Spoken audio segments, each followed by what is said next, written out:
Hinalika ni Apollo si Melody sa kanyang noo. Matulog ka na at wag mo nang isipin pa si Tani dahil gagawan ko ng paraan ngayong gabi na makalabas siya. Epifanio and I will take her home as soon as possible once makahingi ako ng tulong. Bumaka sa mukha ni Melody ang pag-aalala. Para pa rin kasi siyang nare-rape ni Chavez. Kaya natatakot ako. Tulungan mo siya, love. Nangilid ang luha sa kanyang mga mata. I will, and please stop crying. Isama mo na lang kaya ako. She pout her lips. Stop doing that and no, bawal kang sumama. Kailangan mo magpahinga, hindi ba? Pag-aalalahanin mo na naman ba kami ng mga bata? Parang striktong asawa na saway ni Apollo. Oo nga pala, bawal siyang ma-stress at masyadong magpuyat. Pinunasan kaagad ni Melody ang kanyang mga mata, tsaka tumingin sa kisame na para bang pinipigilan niyang tumulo ang kanyang luha. Okay na, go. Matutulog na rin ako, promise? Sambit niya pa habang naka-finger cross sa kanyang likuran. Alam niya kasi sa sarili niyang hindi siya makakatulog hanggat di niya nalalaman ang totoong sitwasyon ni Tani doon. Pipilitin na lang din siguro siyang makatulog para sa baby niya. Hihilingan niya rin na sana ngayong gabi may alis na doon si Tani. Inalikan siyang muli ni Apollo sa kanyang labi bago to tuluyang lumabas sa kanilang kwarto. Napabuntong hininga siya na magsarado ang pinto. Di niya alam kung ano pang problemang kahaharapin nila sa pagtulong kay Tani, pero ipinapangako niyang hindi niya to hahayaang maagrabyado bilang tao. Habang papalakad naman si Apollo sa hallway, tinawagan niya si Epifanio. As usual, matagal bago to sumagot. Marahil may ginagawa na naman tong milagro kasama si Grace. What do you need, moron? It's late night, Apollo. I'm fucking tired and I need rest. Ines at baka sa boses ito ang pagkayamot. Once you're done, go at my place. I need you now. It's 911, fucker. Sabay binaba ni Apollo ang tawag. Dumiretso siya sa kanyang library room. Kinuha niya ang blue book na nilalaman ng kanyang mga contacts. Habang wala pa si Epifanio, ginuhitan niya na kung sinong posibleng maaaring tawagan at makatulong sa kanila.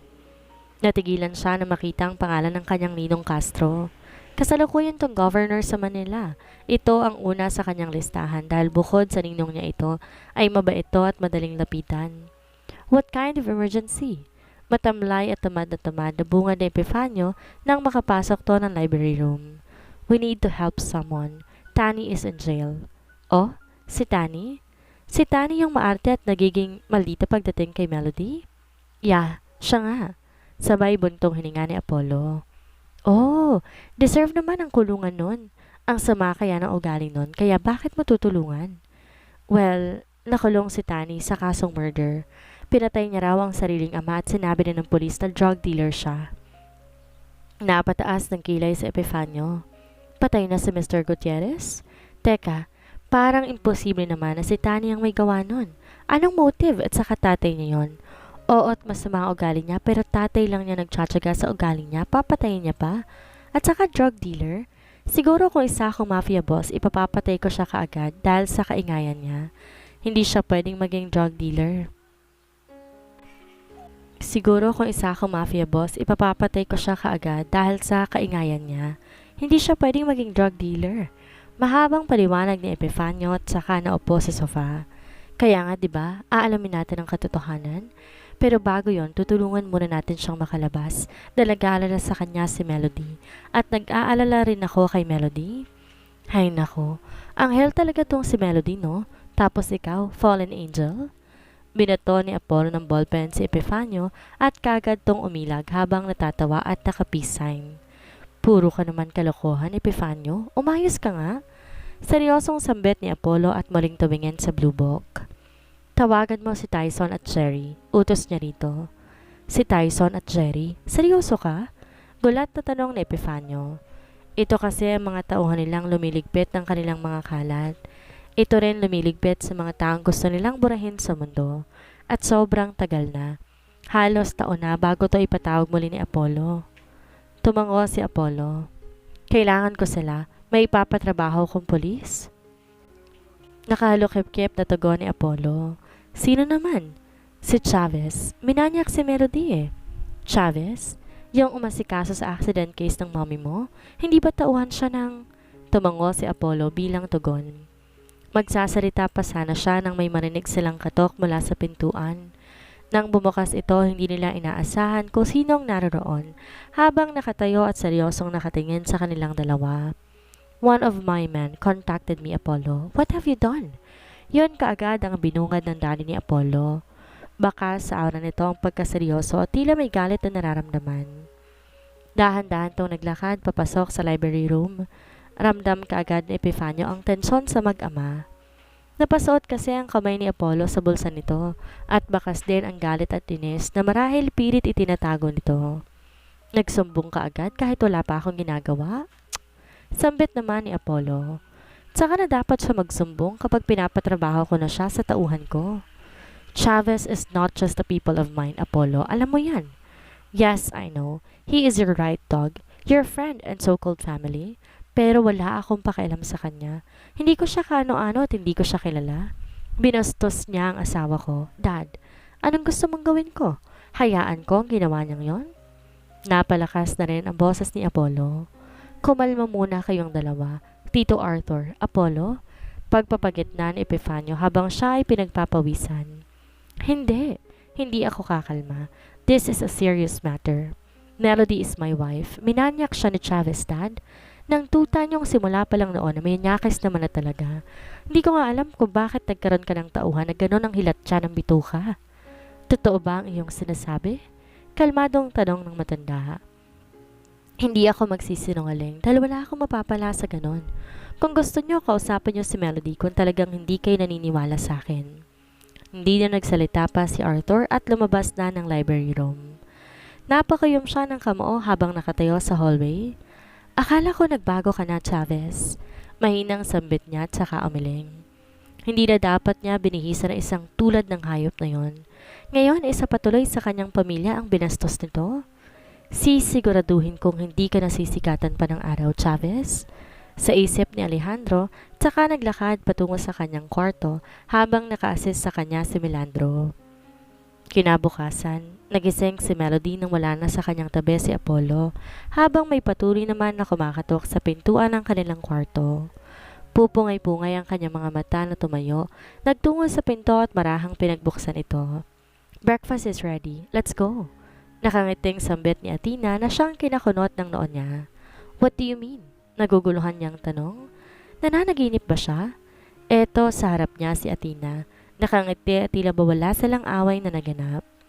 Malayong malayo to sa Athena na nakilala niya. "Come on, magbihis ka na ng maayos."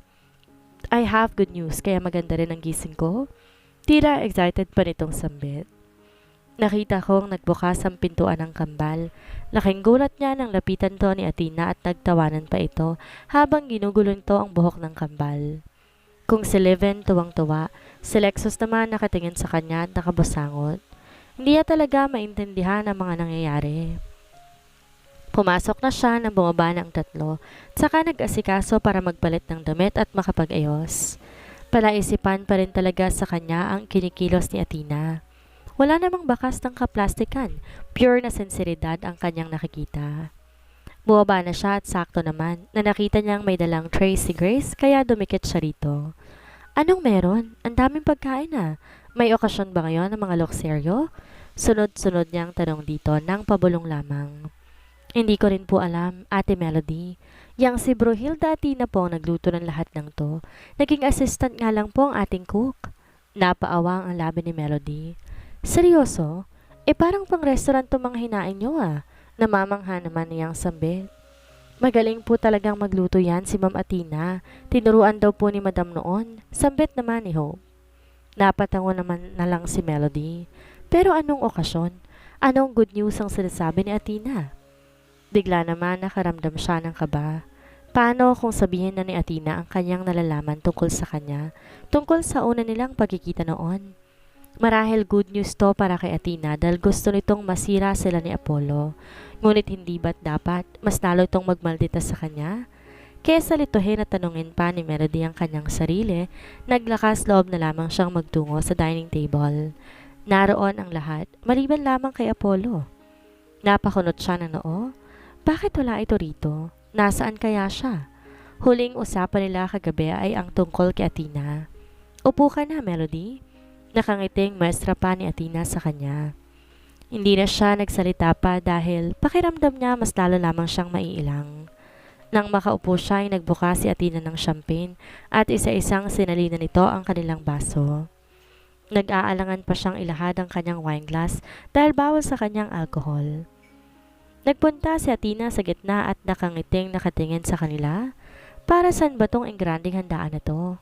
For so many years, ngayon ko lang ulit matitikman ang mga niluto mo. Nakangiting sambit ni Atlas. Well, this is the perfect time to say this, our big surprise. And you, Atlas, will be some benefit of it. Napakunot naman na noo si Atlas. Me? Tanong niya at saka napatingin sa mga tao na nasa hapagkainan. Bumilis ang tibok ng puso ni Melody. Ano ba tong sinasabi ni Athena? Anong surprise? Paano magbe-benefit si Atlas doon? Sumakto pa talagang wala si Apollo sa kanyang tabi. Oh my gosh, I am so excited. Sobrang tagal kong hinintay ito. Tila kinikilig pang sambit ni Athena. Say it, sweetheart. Excited din kaming malaman yan. Tugon naman ng daddy nila. Guys, this is just what I want to say. I am pregnant. Napatayo si Vito. You are what? Tila gulat nitong tanong at bakas na walang kaalam-alam sa sinabi ni Athena. Yes, babe. We are having a baby. Mangiyak-ngiyak na tugon ni Athena. Mabilis na lumapit si Vito kay Athena at niyakap ito ng mahigpit. Hindi alam ni Melody kung saya ba ang kanyang nararamdaman o kaba. Ewan niya, hindi niya mawari. She is also pregnant, so it means dalawa na silang buntis dito sa mansyon. Pero sa case ni Melody, wala palang nakakaalam. Napatingin siya kay Atlas na parabang namumutla at pinagpapawisan. Nang sumulyap siya sa ama nila Apollo, ganoon din ang reaksyon nito maging si Melandro. Is there something wrong? Hindi ba't masaya dapat sila? Nagkaroon ng konting katahimikan at si Melody na ang siyang pumutol noon. Tumayo siya hawang-hawak ang baso na may lamang wine. Congratulations sa inyo, Athena and Vito. Let's cheers! Bitawan mo ang basong hawak mo. Isang malakas sa sigaw ang umalingaw-ngaw sa dining table. Lahat sila'y napatingin dito at nakita niya ang galit na ekspresyon ni Apollo. Binitawan niya ang baso at dali-dali naman na lumapit to sa kanya. Bawal kang uminom ng kahit anong klase ng alak, hindi ba? Are you not listening to your doctor or to me? Pagpapagalit ito sa kanya na siyang dahilan kaya siya napayuko. Pakiramdam niya ay isa siyang bata na pinapagalitan sa harap ng maraming tao. Nagsasaya lang naman kami. Tama, nagsasaya lang naman kami, kaya wag mo nang pagalitan si Melody. Sambat pa rito ni Athena. I am not talking to you. Tugon ni Apollo nang di pa rin tinitingnan si Athena. And besides, wala akong pakialam kahit anong dahilan pa ng pag-inom ko ng wine. Ang bawal sa'yo ay mananatiling bawal. Alam kong alam mo yan sa sarili mo. Seryoso pa rin sambit ni Apollo. Tama na yan, Apollo.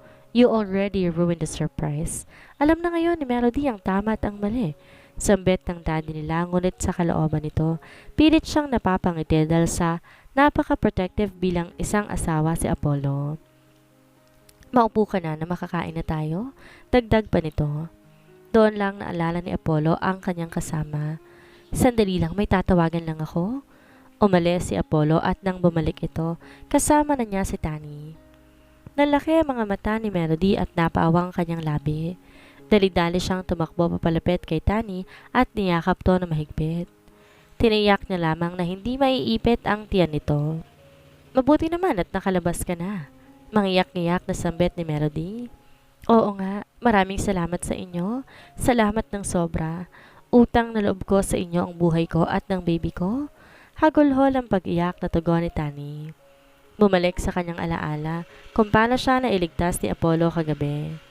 Nang makarating silang muli sa presinto, kagad siyang dinala ni Chavez sa opisina nito. Malakas siya nitong sinampal. Malaking perwisyo ka talaga sa buhay ko. Hayop! Malakas sa sigaw nito at sakay tinapon lahat ng gamit sa lamesa. Mula sa sahig nakaupo siya habang sunod-sunod na pagkikbi lamang at iyak ang tanging kaya niyang gawin. Naranakit ang kanyang tiyan at naninigas ito. Marahil nararamdaman ng kanyang baby ang sakit na nararamdaman niya. Paulit-ulit siyang nagdalasal sa kanyang isipan na sana'y may dumating na tulong, na sana totohanan ni Melody ang sinabi nito na tutulungan siya nitong makalabas sa kabila ng kasamaang ginawa nila dito. Kinuha ni Chavez ang telepono at doon ay may i-denial. Mr. Luxerio, ako to, si Chavez. Boss, ang anak ninyo pong si Apollo, nakikialam sa isa sa mga trabaho ko. Alam niyo naman po kung gaano ko kayo ay ginagalang. Utang na loob ko po sa inyong buhay ko. Hindi ko kayang kalabanin ng anak ninyo. Sana'y pigilan niyo sila sa binabalak nilang makialam sa aking trabaho. Maraming salamat po, Boss Amo. Baka sa boses ni Chavez ang paggalang at panginginig dahil na rin siguro sa takot. Nang mga oras na yon, nawalan na ng pag-asa si Tani. Mismong ama ni Apollo ang kausap nito. Mas kilala ito at mas makapangyarihan. Ano ang magiging laban nila dito? Walang hiya talaga? Pinangako ko sa sarili ko na hinding-hindi na ako hihingi ng tulong o pabor sa hayop na matandang yon. Pero nang dahil sa'yo, ginawa ko na naman ulit. Galit na muling sigaw ni Chavez. Marahas na hinila ni Chavez ang kanyang buhok. Alam mo na ako anong parusa mo? Nanggigigil na sambit nito. Mabilis na tinanggal nito ang suot na senturon at inihampas sa katawan niya pagkatapos inangkin siya. Sobrang sakit na ng nararamdaman niya. Oo, simula na makulong siya, walang araw na hindi siya inangkin ni Chavez. Ginagahasa siya nito 2 o 3 beses sa isang araw, lalo na sa tuwing lasing ito o di naman kaya mainit ang ulo. Idinadaan ito sa pagpaparaos ito sa kanya. Noong unang akala ni Tani ito ang makakatulong sa kanya dahil ito ang tumatayong chief commander sa presinto. Ngunit kabaligtaran ang nangyari. Ito pa pala ang magpaparanas sa kanya ng agarang impyerno. Ang katotohanan ay wala siyang alam kung paano siya nakulong. Nagising na lamang siyang nasa kulungan ilang araw bago siya duguin noon sa parking lot. Yon ang huli niyang natatandaan at si Melody pa ang huling tumulong sa kanya. Natandaan pa niya nang bago siya ilipat ng kwarto sa ospital, kinamusta pa niya si Melody ayon sa doktor nito. Tapos sunod-sunod na kaso ang ipinatong sa kanya at ang hindi niya matanggap ay ang sinasabi nila na pagpatay niya sa daddy niya. Itinakwil siya ng kanyang ama dahil kay Melvon at hanggang ngayon wala pa rin siyang balita doon. Hindi niya alam kung buhay pa ba ito o patay na rin. Pero palaisipan sa kanya kung sino ang gagawa noon. Hindi siya naniniwalang si Melody dahil noon pa man ay malambot na ang puso nito. Wala sa isipan niya kung sino o baka may iba pang nakakaaway sa kanyang ama. Tama na, parang awa mo na, maawa ka sa akin. Maawa ka sa baby ko. Mahina niyang sambit sa pagitan ng kanyang pagluha at paghikbi. Nararamdaman niya ang labis na pagsakit at paninigas ng kanyang katawan. Paikot-ikot to sa kanyang balakang. Ngayon niya pa lamang ito nararamdaman. Imposibleng manganak na siya dahil alam niya kulang pa sa buwan ng kanyang baby sa loob. Napakuyom siya ng kamao. Hindi na dapat ito danasin pa ng kahit na sinong babae. Ang impyerno at pagiging demonyo ni Chavez ay dapat tinatapos na. Pilit niyang inabot ang nag-iisang gamit na naiwan sa lamesa. Yon ang baril ni Chavez. Nang sa wakas ay naabot niya, ito ay kaagad niya itong pinalo sa ulo ni Chavez dahil saktong nakaliyad din ito sa kanyang balikat. Hindi siya marunong gumamit ng baril, kaya naman pinilit niyang makalakad papalayo at papalapit sa pinto upang makatakas, kahit pa nasa ganong itsura siya.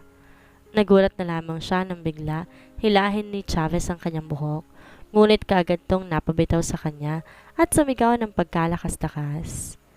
Pagkatingin niya sabog at tumudugo na ang ari ni Chavez. Hindi niya alam kung paano nangyari yon. Kasunod nito ang pagbukas ng pintuan.